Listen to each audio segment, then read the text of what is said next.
Alhamdulillah wassalatu wassalam ala rasulillah wa ala ali wa ashabi ajma'in thumma abada. Assalamu alaikum wa rahmatullahi wa barakatuh.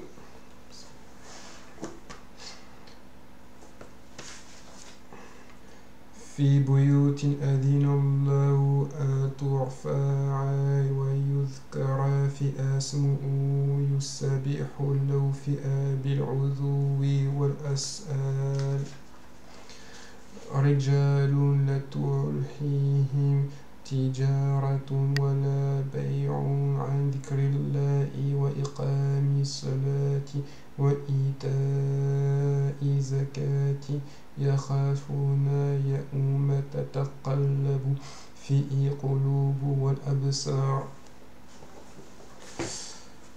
Alors, salam alaikum à toutes et à tous. On va commencer du coup le cours 15 sur les thèmes du Coran. On avait vu la semaine dernière donc du coup les ayats de Surat An-Nur, notamment le parabole de la lumière, et de la lumière qui est dans notre cœur.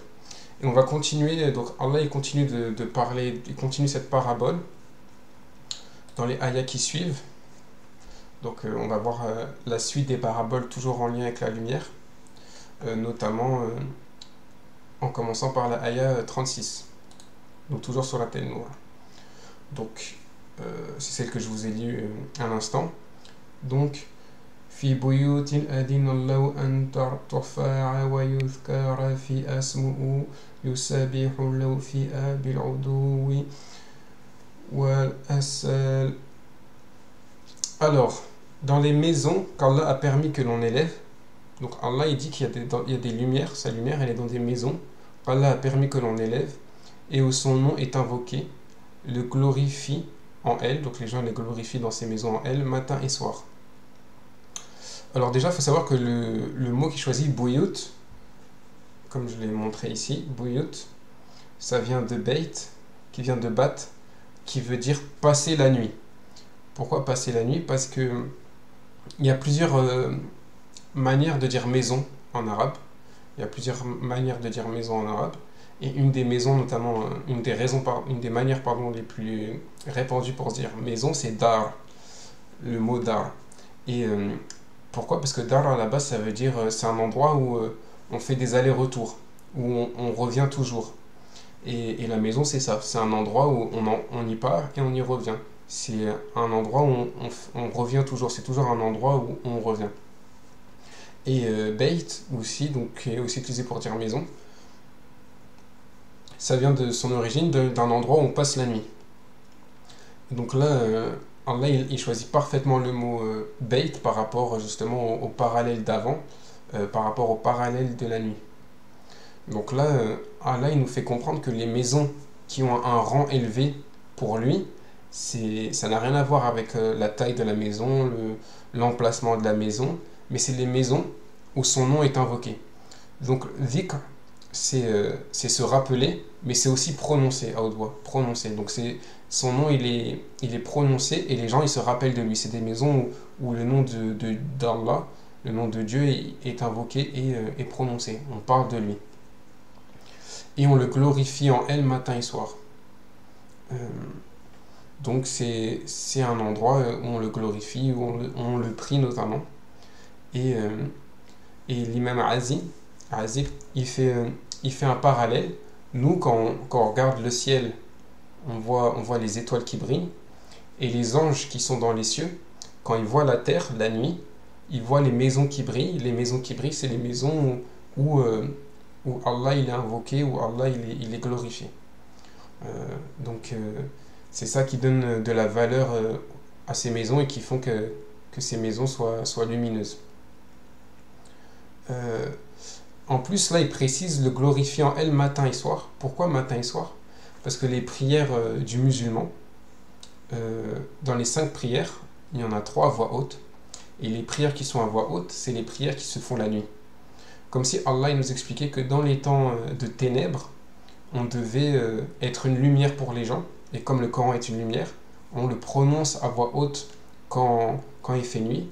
Et quand il fait jour, donc pour la prière de Dhuhr et Asr, quand il fait jour, on la fait aux haute voix, parce qu'on est déjà entouré de lumière, donc il n'y a pas besoin d'éclairer le monde. Et donc voilà, c'est une image pour nous rappeler que c'est dans les temps sombres que la lumière doit être propagée, entre autres. Et Allah il continue cette image du coup dans la ayah suivante. رجال لا تحليهم تجارات ولا بيع عن ذكر الله وإقام الصلاة وإيتاء الزكاة يخافون يوما تتقلب فيه القلوب والأبصار. Des hommes qui ni le négoce, ni le commerce, ni faire la vente, ni la vente ne distrait de l'invocation d'Allah, de l'accomplissement de la salat et l'acquittement de la zakat, et qui redoutent le jour où les cœurs seront bouleversés ainsi que les regards. Alors là, cette ayah, en général, Allah dans le Coran il dit nas, pour dire les gens en général, donc les hommes et les femmes. Mais là il dit rijalun, donc les personnes qu'il a décrites avant dans ces maisons, il dit rijalun, les hommes. Et donc de ça, les exégèses, ils ont tiré du fait qu'en fait, à la ayah d'avant, il ne parlait pas de n'importe quelle maison, il parlait des mosquées. Parce que vous savez, la mosquée a un rang plus obligatoire ou fortement recommandé pour les hommes, alors qu'il est une option pour les femmes. Et donc, du fait que Allah ici précise les hommes, ça indiquerait qu'il parlerait des mosquées. Et on comprend pourquoi. Donc là, de ce qu'on comprend, c'est que Allah il a parlé des mosquées et il a parlé des prières de nuit. Et on peut en faire un parallèle avec les hadiths du prophète sallam, qui indiquent que celui qui fait Aïcha au Subh à la mosquée, c'est comme s'il avait prié toute la nuit. Pour donner l'importance de ces prières-là du soir dans la mosquée. Et ces deux prières-là du soir aussi, c'est les plus dures à faire. C'est les plus dures à faire pour quelqu'un d'occupé, parce que c'est les prières où il est fatigué. On est fatigué, et donc on doit, en plus d'être fatigué, on doit en plus se déplacer jusqu'à la mosquée. Et c'est notamment, je pense, à Sob, une des prières où on voit le moins de gens à la mosquée, et encore moins de jeunes hommes. Donc là, d'une certaine manière, Allah il nous fait comprendre qu'une communauté élevée, une communauté lumineuse, c'est une communauté où la mosquée est fréquentée. La mosquée est fréquentée notamment par les hommes. Et nous, ce qu'on peut voir malheureusement à notre époque, enfin malheureusement, c'est regrettable, ce qu'on peut voir à notre époque, c'est que il y a des hommes, des personnes âgées, mais il y a très peu d'adolescents, de jeunes hommes, comme on considère en islam, parce qu'il n'y a pas d'adolescence en islam, dans le sens où on passe d'enfant à responsable. On est responsable au moment de la puberté. Donc au moment de l'adolescence, on est responsable. Et malgré qu'il y ait beaucoup d'adolescents musulmans, il y en a très peu qui fréquentent les mosquées. Et qu'est-ce qui caractérise ces hommes? Ce qui caractérise ces hommes, c'est qu'ils sont pas distraits par le commerce, la négoce, ni la vente. Pourquoi Allah il dit le commerce et après il précise la vente? Parce que ce qui est le plus intéressant dans le commerce, pour quelqu'un qui fait du commerce, c'est la vente. C'est pas les taxes, c'est pas payer les employés, c'est pas laver son magasin, c'est pas ranger son magasin, c'est pas faire attention à la qualité des produits, gérer les stocks. Tout ça c'est des soucis pour lui, c'est que des soucis, des choses auxquelles il doit réfléchir, organiser. Lui, ce qu'il aime, le moment de plaisir pour quelqu'un qui fait du commerce, c'est le moment de la vente. Et donc du coup, Allah, il parle ici des gens qui sont même au moment de la vente, même au moment le plus important, ça ne les détournait pas de la prière, ni de la zakat, et ni de l'invocation d'Allah. Et Allah, il fait le même parallèle, notamment dans la sourate Jumu'ah, en parlant de la prière du vendredi, parce que c'est la même chose. C'est un moment où la plupart des musulmans travaillent ou font du commerce, et pourtant c'est un moment où Allah il nous demande de venir à la mosquée. Et donc là, Allah il nous fait comprendre que même aux moments les plus intéressants, qui nous donnent le plus envie, on doit avoir l'esprit qui pense à lui. C'est vraiment cet exemple. Imaginez un vendredi, il y a un homme qui rentre dans le magasin 1 heure avant le Jumu'ah et il commence à faire ses courses tranquillement. Là, le gérant du magasin, il attend qu'il vienne à la caisse. Il regarde sa montre, il dit bon, c'est bon, j'ai le temps. Et après, la personne, elle prend du temps, elle oublie un article, jusqu'à que le gérant du magasin hâte Jumu'ah. Parce qu'il voulait faire cette vente. Si cette même personne, elle est en train de faire les taxes ou elle est en train de payer ses employés, ça aurait été le premier à partir tout de suite. Mais quand c'est la vente, c'est plus cher au cœur parce que c'est la raison pour laquelle on fait tout le reste. Donc c'est pour ça que Allah il souligne ici la vente. Et j'avais déjà vu une vidéo où c'est un pays musulman, je ne me rappelle plus de quel pays musulman, et on entend l'appel à la prière. En tout cas, c'est l'heure de la prière, et on voit que tout le monde continue à vendre des choses dehors, à faire du commerce. Et justement, il y a un passant qui leur dit venez, c'est l'heure de prier, et on voit que les gens ne réagissent pas. C'est avoir le sens des priorités. Alors après, Allah il parle, donc il dit que ça ne le détourne pas de l'accomplissement de la salat et de l'acquittement de la zakat. Donc voilà, ça ne détourne en rien de la prière, mais il parle aussi de la zakat. Alors la zakat, comme vous le savez, c'est on va dire une taxe pour une certaine catégorie de personnes, pauvres en général, ou en difficulté, sur 2,5% de sa richesse. Mais pourquoi Allah, entre autres, il souligne la zakat ici? Parce que la zakat, ça se fait sur de l'argent halal. Donc il leur dit, d'une certaine manière, le commerce, ça ne doit pas vous détourner de la prière, ni de gagner de l'argent de la bonne manière. Si tu vends de l'alcool, ça ne sert à rien de payer la zakat. La zakat, ça sert à purifier son argent. On a de l'argent qu'on a gagné de la bonne manière, ça sert à purifier cet argent. Si l'argent de base, elle est gagnée de manière impure, ça ne sert à rien de donner la zakat, ça ne va rien purifier vu que cet argent est de toute manière impur. Et il faut comprendre que cette mentalité-là, même avant l'islam, les Arabes l'avaient par exemple. Quand la Mecque a été détruite par une inondation, la Kaaba a été détruite par une inondation, ils l'ont reconstruit et ils se sont dit on a interdiction de la reconstruire avec l'argent de la prostitution, avec l'argent des jeux d'argent, avec l'argent volé. Ils voulaient reconstruire la maison d'Allah avec de l'argent pur. Et on a malheureusement des gens dans notre communauté qui ne se soucient plus de cela, alors que Allah il y met vraiment un point important. On a bien sûr le hadith de l'homme qui est devant la Mecque, devant la Kaaba, et il fait une doua, et le prophète sallam il dit que sa doua elle n'est pas acceptée par Dieu, parce qu'il fait que manger du haram, s'habiller avec du haram, et gagner de l'argent haram. Donc tu peux pas jouer avec Dieu, tu peux pas tout le temps lui désobéir, et quand tu as envie de lui demander quelque chose, lui demander et t'attendre à avoir ce que tu veux alors que tu lui désobéis constamment.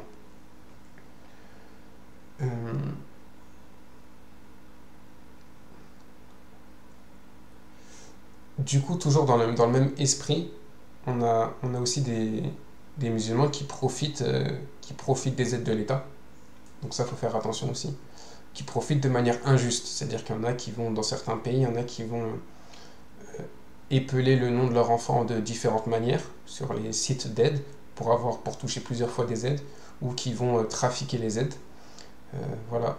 Le musulman, parfois, ne fait plus attention à comment il gagne l'argent, alors que c'est quelque chose de primordial sur lequel Allah il met beaucoup d'importance.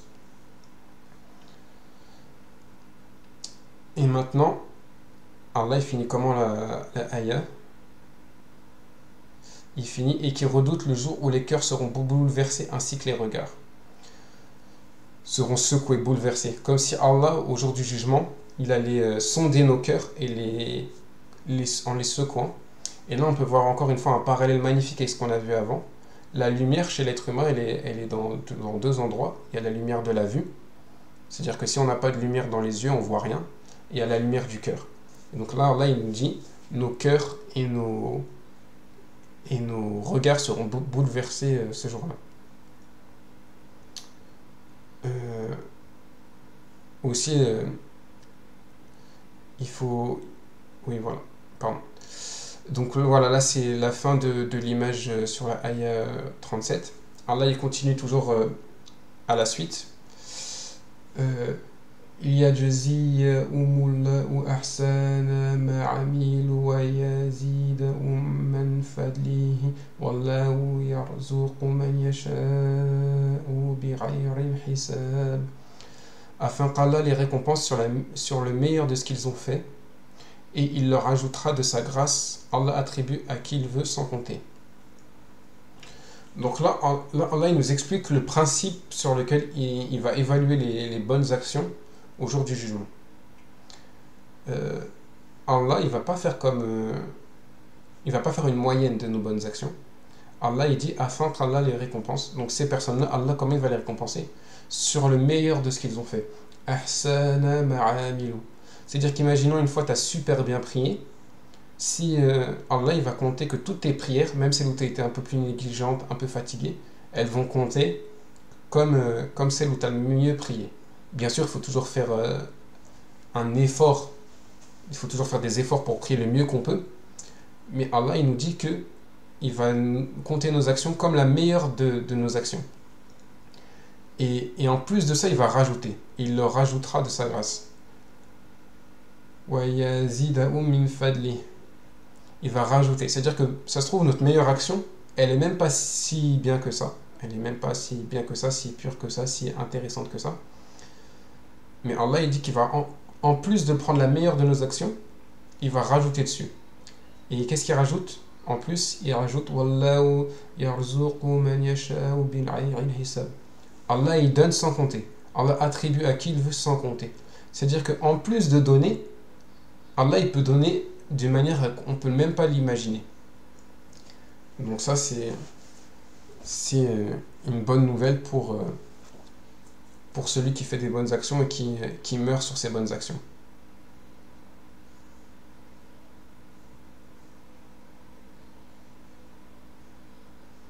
Donc il se peut que notre lumière, que notre meilleur soit pas si bien que ça, et Allah il va rajouter. Alors là je vais reparler rapidement aussi de pourquoi il dit, il parle de la prière et de la zakat. La lumière c'est censé se répandre. Comme je l'ai déjà dit dans les cours d'avant, Allah il répète souvent accomplissez la prière et donnez la zakat. Pourquoi? La prière c'est notre relation de nous avec Dieu. La zakat c'est notre relation de nous avec les gens. Allah il nous demande deux choses dans notre religion: le meilleur des comportements avec lui et le meilleur des comportements avec les gens. Et accomplir la prière et donner la zakat, c'est ces deux choses-là. Donc si nous on veut être une lumière, pour les gens, on veut être une lumière, c'est impossible de ne bénéficier qu'à nous. Une lumière, ça éclaire forcément autour d'elle, et donc ça bénéficie autour des gens, ça bénéficie aux gens. Donc un bon croyant, quelqu'un qui a une foi pure, c'est impossible qu'il ne pense qu'à lui, c'est impossible d'être égoïste.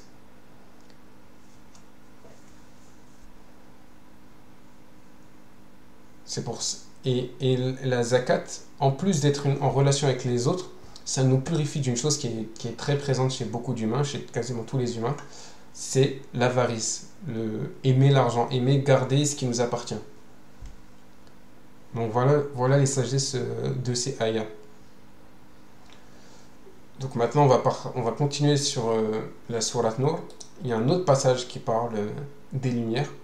Là Allah il nous a parlé des gagnants, ceux qui ont une lumière pure à l'intérieur d'eux, parce que la lumière c'est à l'intérieur et après elle se propage à l'extérieur, et qui se remémorent Allah même dans les temps les plus sombres.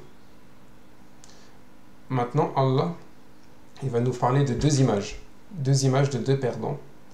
Donc je vais d'abord vous lire chaque image avec la traduction juste, et après je vais aller plus en profondeur Inch'Allah.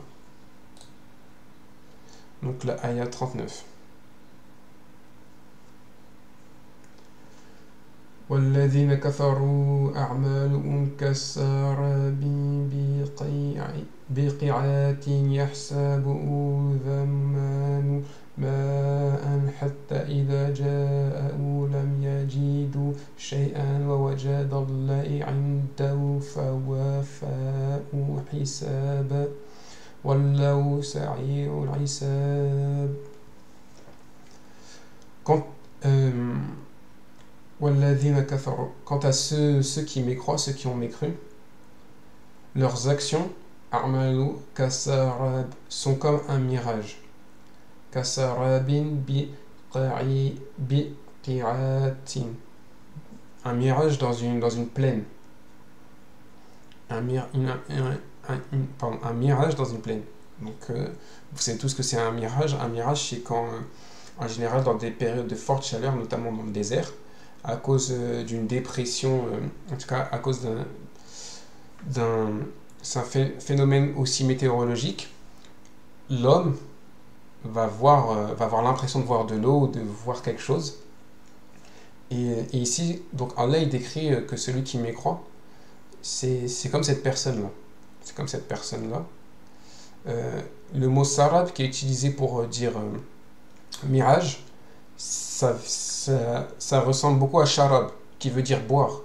C'est comme si les Arabes ils avaient utilisé ce mot pour dire t'as l'impression que tu vas boire, sharab, mais c'est sarab, c'est pas sharab, c'est-à-dire qu'en fait il n'y a rien, ça va être rien, ce n'est pas de l'eau, c'est rien du tout, c'est ta vision qui te joue des tours.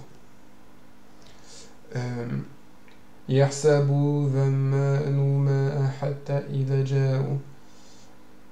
assoiffé. Donc là c'est le terme assoiffé, c'est tellement qu'il a soif que s'il a encore plus soif, il va mourir. Et il prend donc du coup ce mirage pour de l'eau. Il croit qu'il y a vraiment de l'eau. Puis quand il arrive à ce point où il pensait qu'il y avait de l'eau, il s'aperçoit que c'était rien. Mais il y trouve Allah qui lui règle son compte en entier. Il lui règle Allah qui compte chacune de ses actions en entier sans rien en oublier, car Allah est prompt à compter. Et Allah est prompt à compter, c'est-à-dire que Allah se décompte de ses actions, il le fait rapidement. Ça prend pas du temps pour Allah de compter toutes les actions. Donc ça c'est la première image. Maintenant je vous parle de la deuxième image, donc c'est la ayah juste après, donc ayah numéro 40. Hop, je vais lire dans le Coran.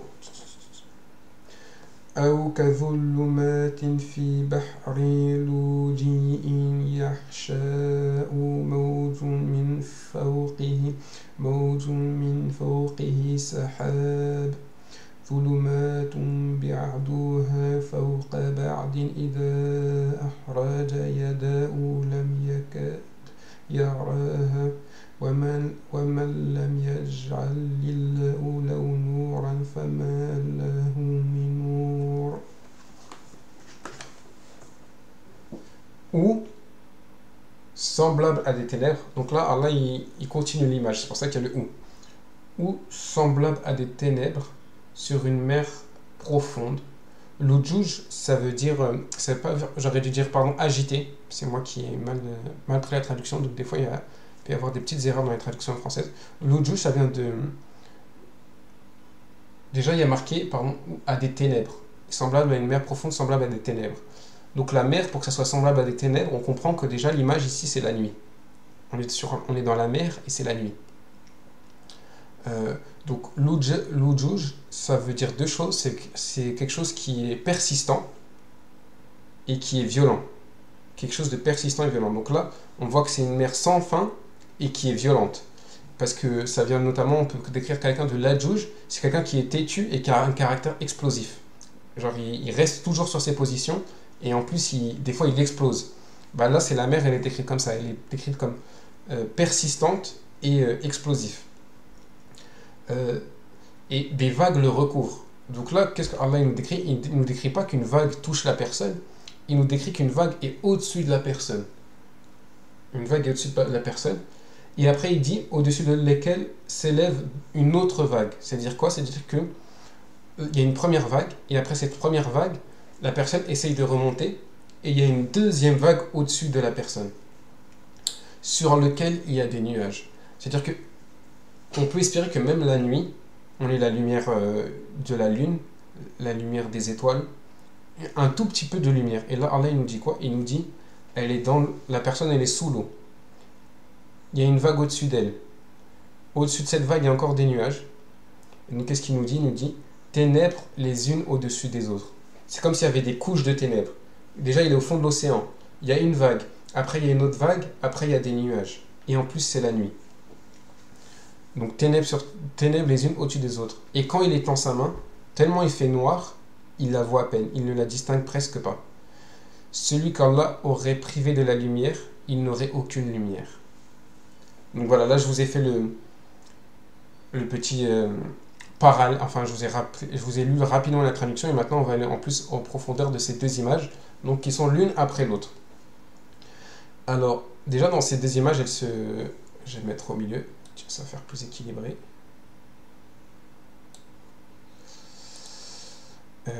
Ces deux images, déjà, ce qu'on peut voir, c'est que il y en a une qui est le jour et il y en a une qui est la nuit. Première chose. Les deux, c'est des océans mortels. C'est-à-dire que le sable, on peut imaginer que c'est que le désert, pardon, on peut imaginer que c'est un océan de sable et c'est mortel. Si on y est sans se repérer et sans les ressources suffisantes, c'est mortel. Et la deuxième aussi, c'est un océan mortel. Même si on est entouré d'eau, c'est de l'eau salée, donc on ne peut pas s'abreuver avec. Et donc c'est deux déserts mortels, sans fin. Quand on est au milieu de l'océan ou au milieu du désert, on a l'impression que c'est sans fin. Les deux sont liés à ne pas voir. C'est-à-dire que la première personne, elle a l'impression qu'elle voit quelque chose, mais elle se trompe. Et la deuxième personne, elle est tellement dans les ténèbres qu'elle arrive même presque plus à voir sa main. Donc les deux, elles sont liées à la vision. Et on est toujours du coup dans le parallèle de la lumière. Maintenant, spirituellement. Qu'est-ce que Allah il a voulu nous dire spirituellement par ces deux images? La première personne,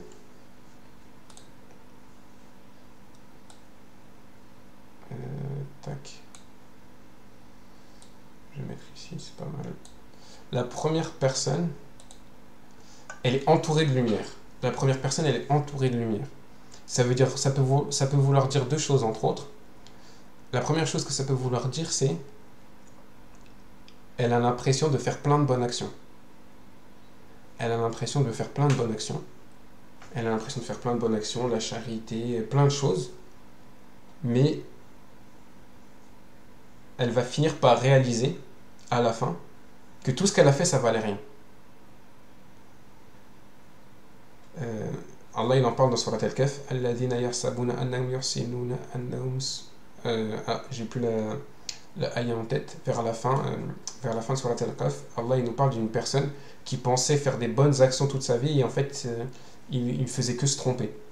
C'était dans sa tête, il faisait des bonnes actions, mais réellement c'était pas des bonnes actions. Donc la première personne, elle est entourée elle est persuadée de faire du bien. Elle est persuadée qu'elle va trouver le résultat de ses bonnes actions. C'est ce mirage. Et elle était entourée de bien, entourée de lumière, et malgré tout, elle va échouer. Et la deuxième personne, c'est l'inverse. Elle est entourée de ténèbres. Entourée de ténèbres, et elle va échouer aussi. Donc là, on a un parallèle entre une bonne compagnie et la mauvaise compagnie, et les bonnes actions, des bonnes actions en apparence et des mauvaises actions en apparence. Donc maintenant, on va rester sur la première image pour un petit moment. Donc ces bonnes actions, c'est comme un mirage. C'est-à-dire qu'il va arriver au jour du jugement, il va penser qu'il aura une montagne de bonnes actions et il n'aura rien, que des grains de sable, rien de valeur. Alors, qu'est-ce qui peut provoquer ça chez l'être humain? C'est la sincérité. La sincérité dans les actions. Si il faisait la charité, la prière, le bon comportement, juste pour avoir une bonne réputation, juste pour être respecté par les gens, s'il priait parce que sa mère lui a demandé, parce que sa sœur lui a demandé, parce qu'un tel lui a demandé, parce qu'on l'a obligé, si elle porte le voile parce que c'est la mode, s'il porte la barbe parce que c'est la mode, il croit faire le bien, mais il ne va pas être récompensé. Pourquoi? Parce que les actions ne valent que par leur intention. Peut-être qu'il a fait le hajj, mais il a fait le hajj pour être riche, pour faire du commerce. Il ne l'a pas fait pour Allah. La hijra, pardon. Et il a immigré, la hijra c'est l'immigration, pas pour se rapprocher d'Allah, mais il a immigré juste pour faire du commerce. Donc c'est la sincérité. La sincérité.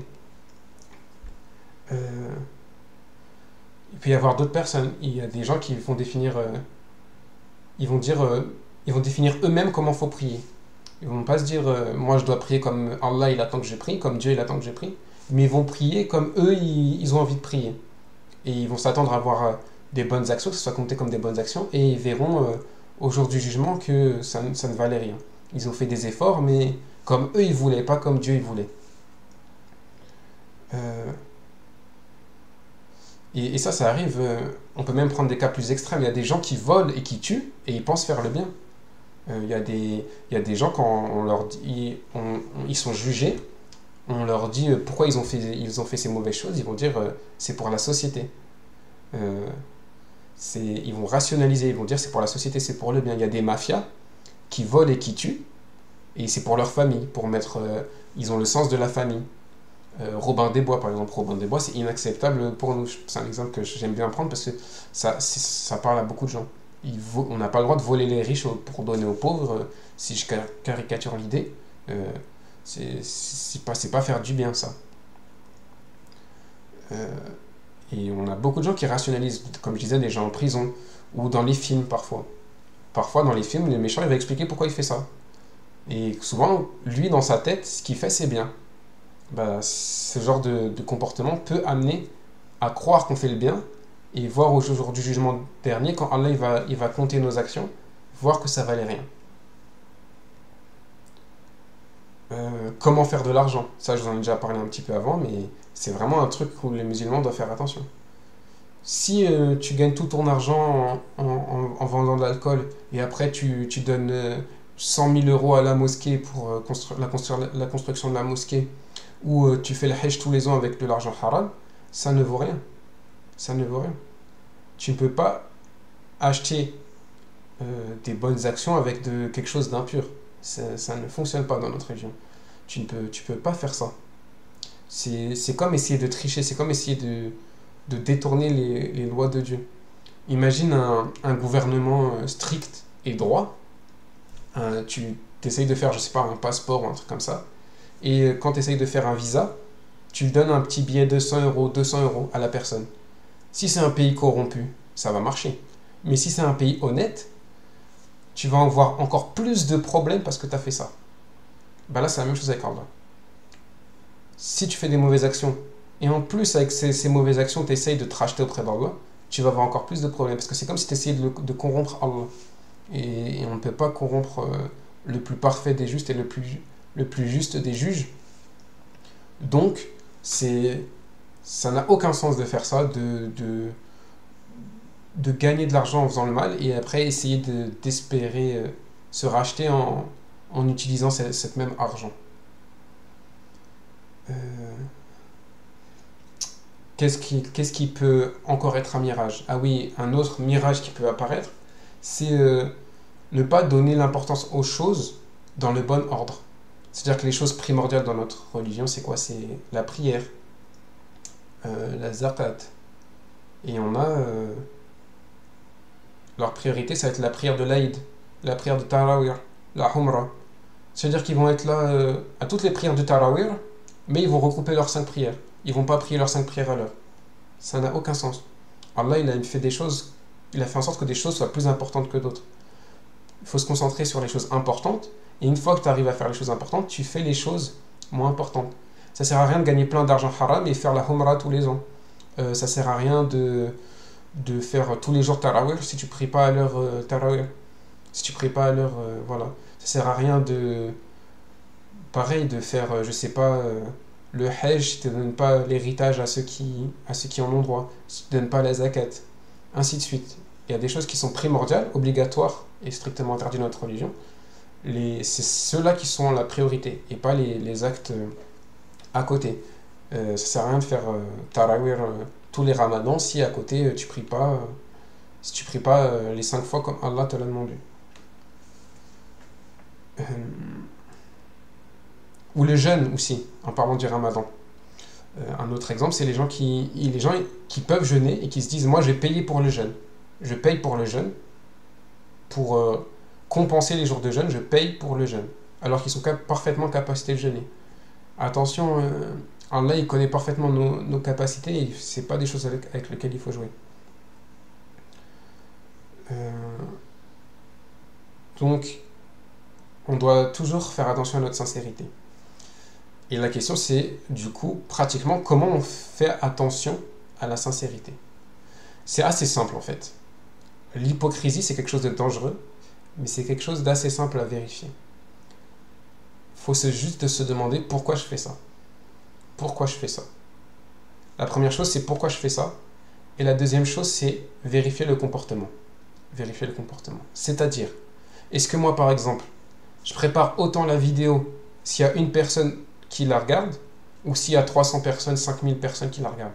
Est-ce que je vais préparer la vidéo pareil? Est-ce que je vais me préparer pareil? Parce que moi, enseigner la religion, c'est censé être fait pour Allah, pas pour les gens, pas pour moi, pas pour avoir du succès, pas... Donc, est-ce que moi, par exemple, mon comportement, il est le même? Est-ce que mon comportement, il est le même quand je prie tout seul ou quand je prie à la maison? Ainsi de suite. Donc, la première chose, pourquoi je fais les choses? Pourquoi je prie? Pourquoi je donne les zakats? Pourquoi j'apprends ma religion? Pourquoi j'enseigne la religion? Et la deuxième chose, est-ce que mon comportement, il est le même quand il y a beaucoup de gens qui me regardent et quand il n'y a personne qui me regarde? Est-ce que mon comportement il est le même quand on me complimente ou quand on ne me complimente pas? Donc voilà, se demander pourquoi et regarder son comportement quand on fait les actions qui sont censées être faites sincèrement pour Dieu.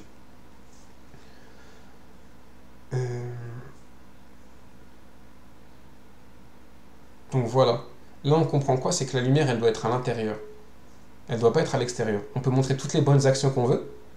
Si la lumière elle n'est pas à l'intérieur, on va être comme cette personne dans le désert. On va être entouré de lumière, mais si on n'a pas de lumière à l'intérieur, tout ce qu'on va trouver à la fin, au jour du jugement devant Allah, c'est de la poussière et aucune trace d'eau. Maintenant, la deuxième image. Alors déjà, un truc très important, c'est que là, Allah, il dit que la personne qui mécroit ou la personne qui ont mécru, que ce soit la personne qui est dans les lumières ou la personne qui est dans les ténèbres, elles sont semblables. C'est pour ça qu'Allah il met où. Où. C'est-à-dire que c'est soit l'un soit l'autre.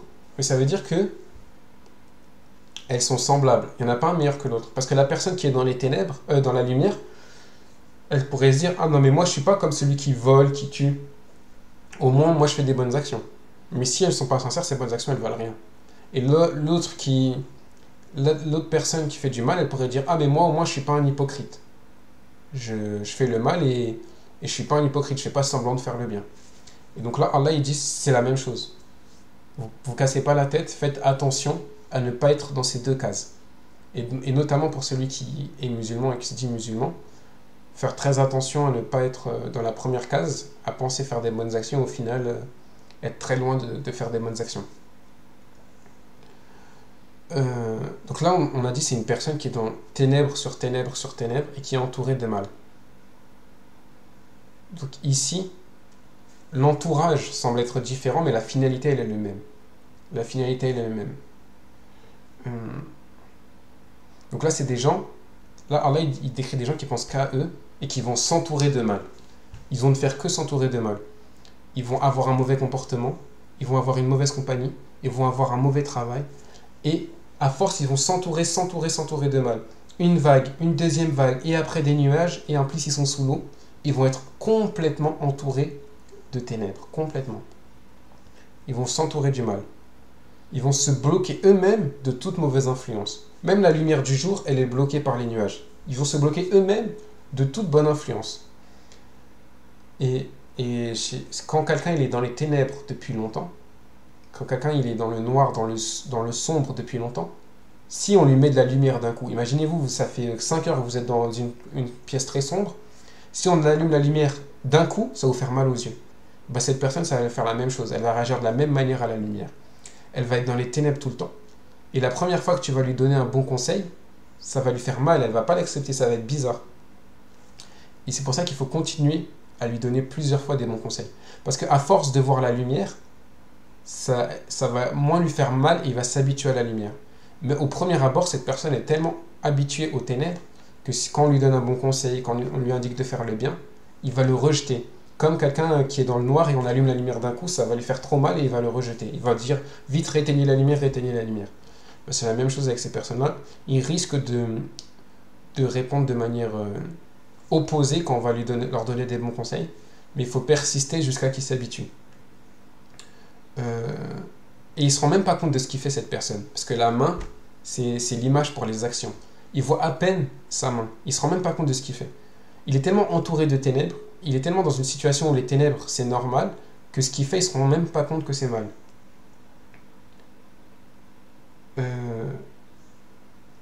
Mais Allah, il nous montre ici que même pour cette personne, il y a de l'espoir. Pourquoi? Imaginez que vous êtes au fond de l'océan, vraiment au fond de l'océan. C'est la nuit. Il y a une vague au-dessus de vous, une deuxième vague au-dessus de vous et des nuages. Normalement, si vous regardez votre main, vous ne la verrez pas. Mais là, Allah il dit, il ne verra presque pas sa main. C'est-à-dire quoi? C'est-à-dire que comme chaque être humain, il a une lumière à l'intérieur de lui, même s'il est entouré des plus grandes ténèbres, il est capable de voir ses actions et de voir que ses actions, elles sont mauvaises. Parce que quoi? Même s'il est entouré de ténèbres, il a toujours la lumière qu'Allah il a mis au fond de lui. Et c'est pour ça qu'Allah il finit comme ça cette ayah, d'ailleurs qui est parfois très mal traduite, qui parfois elle est traduite, celui qu'Allah prive de sa lumière, il n'a aucune lumière. Mais sauf que là c'est une phrase conditionnelle. C'est-à-dire qu'Allah il prive personne de sa lumière. Mais il explique que celui qu'Allah aurait privé de sa lumière, il n'aurait aucune lumière. C'est-à-dire que là il nous montre quoi? C'est-à-dire que même cette personne-là, qui est entourée de ténèbres, elle a de l'espoir parce que la lumière qu'il a à l'intérieur de lui permet de voir que ses actions sont mauvaises. Même si c'est difficile, il peut voir que ses actions sont mauvaises. Et on voit ça notamment avec un exemple qu'on connaît bien, Pharaon. Pharaon de Moussa, de l'époque de Moïse, qu'est-ce qu'il faisait? Il tuait des bébés, des centaines ou voire des milliers de bébés, 1 an sur 2. Vous vous rendez compte? Il tuait des bébés des centaines et des milliers, 1 année sur 2. Il a rendu tout un peuple en esclavage. On lui a envoyé des messagers et il les a rejetés, reniés. Il a vu des miracles et les a rejetés, reniés. Il a voulu faire un génocide. Quand Moussa il s'est échappé avec son peuple, il a voulu tuer Moussa et tout son peuple. Il a voulu détruire toute une nation entière. Il a voulu commettre un génocide. Et en plus de ça, il a commis des crimes envers Dieu. En plus de commettre tous ces crimes envers les gens, le crime de se déclarer lui-même une divinité. Et malgré tout ça, Allah il dit quoi dans le Coran? Il dit que Pharaon peut-être qu'il va se rappeler, peut-être qu'il va être guidé. Vous vous rendez compte? Même le cœur le plus sombre, au point que même Shaitan il voudrait un autographe de Pharaon, il y a de l'espoir. Donc là c'est vraiment comme quoi même si la personne elle est que ténèbres, il y a toujours de l'espoir, il y a toujours une lumière en lui qui peut être trouvée et le guider. Et nous on doit faire attention à ne pas s'entourer de ténèbres. Il y a des gens, ils s'entourent toujours de ténèbres. Ceux qui sont loin de Dieu, ils s'entourent toujours de ténèbres. Dès qu'ils arrêtent une activité, hop, ils mettent de la musique dans leurs oreilles pour être déconnectés de la réalité. Même s'ils ne le savent pas, la musique, ça empêche de confronter la réalité. Ou c'est des drogues, ou c'est des jeux vidéo, ou c'est des films, ou c'est des sports. Toutes ces choses-là, elles nous permettent de nous déconnecter de la réalité. Et il y a beaucoup de gens maintenant, ils ne font que ça pour ne plus être connectés à la réalité. Il y a des études sur le taux de suicide qui sont impressionnants. Ces personnes qui pensent avoir tous les plaisirs du monde, quand on regarde bien, même eux au final ils sont tristes. Même eux ils sont dans les ténèbres et ils s'y plaisent pas dans ces ténèbres. Ils se sont mis dans ces ténèbres parce qu'ils pensaient assouvir leurs désirs, leurs plaisirs. Mais au final, qu'est-ce qui se passe? Quand on regarde les taux de suicide, notamment dans les années 90 par exemple, les taux de suicide les plus élevés aux États-Unis, c'était dans les États les plus riches. Et si on regarde les taux de suicide en général, c'est dans les pays les plus riches où les taux de suicide sont les plus élevés. Parce qu'ils se sont entourés de ténèbres. Et Et les ténèbres, on n'est pas fait pour les ténèbres. Et voilà, et je vais finir du coup tout ce cours sur l'histoire justement d'une personne une musulmane, qui a quitté sa maison pour être actrice. Elle n'était pas musulmane de naissance, hein, elle n'est pas musulmane de naissance. Et elle était actrice. Elle voulait faire une école d'actrice en tout cas. Et qu'est-ce qu'on lui apprenait en étant acteur? On lui apprenait à ne plus être elle-même, à se vider, à, à assombrir cette lumière. Parce que quand tu es acteur ou actrice, en général, on va te demander de faire des choses que dans la vie de tous les jours, tu n'aurais jamais osé faire. Mais comme c'est pas toi, c'est un personnage, on te dit, bah vas-y, vide-toi de toi et incarne ton personnage, Et du coup, on lui dit de faire des mauvaises actions, parfois d'être dénudé, etc. Et elle s'est sentie mal, elle sentait que ça trahissait la lumière qui était au fond d'elle.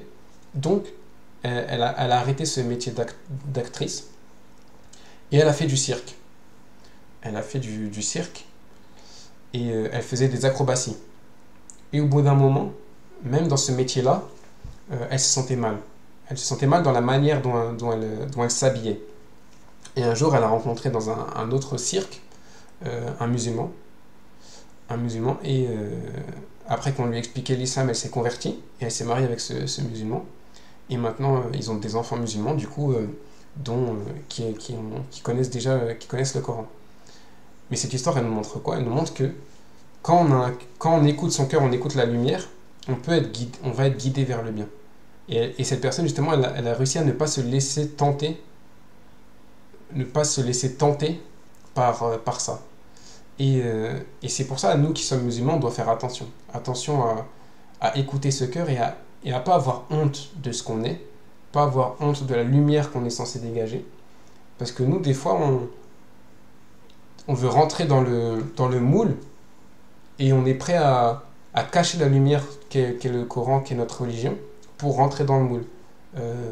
On est prêt à changer notre comportement, ne plus avoir le comportement que l'islam nous demande, ne pas prier à l'heure, etc., pour rentrer dans le moule. Et donc on est prêt à réduire la lumière qui est dans notre cœur, et c'est c'est l'inverse qu'on doit faire. On doit montrer toute la lumière qui est dans notre religion en suivant ses principes, ses préceptes. Et il ne faut pas oublier que Allah il a dit que si jamais on ne suit pas sa religion, il peut remplacer notre peuple, le peuple des croyants, par un autre peuple qui nous remplacera.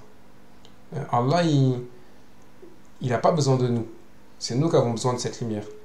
Et si nous, on est des mauvais musulmans, Allah, il va guider une fille qui fait du cirque et elle sera une meilleure musulmane que nous. Donc il faut vraiment faire attention à ça. À faire attention à cette lumière qui est à l'intérieur de nous et faire attention à que nos actions soient une prolongation de cette lumière pour pas qu'on soit comme cet homme dans le désert et faire attention à ne pas trahir notre lumière et à s'entourer de ténèbres. Voilà pour aujourd'hui, Inch'Allah. Je vous dis donc à la semaine prochaine pour le cours suivant. Assalamu alaikum wa rahmatullahi wa barakatuh.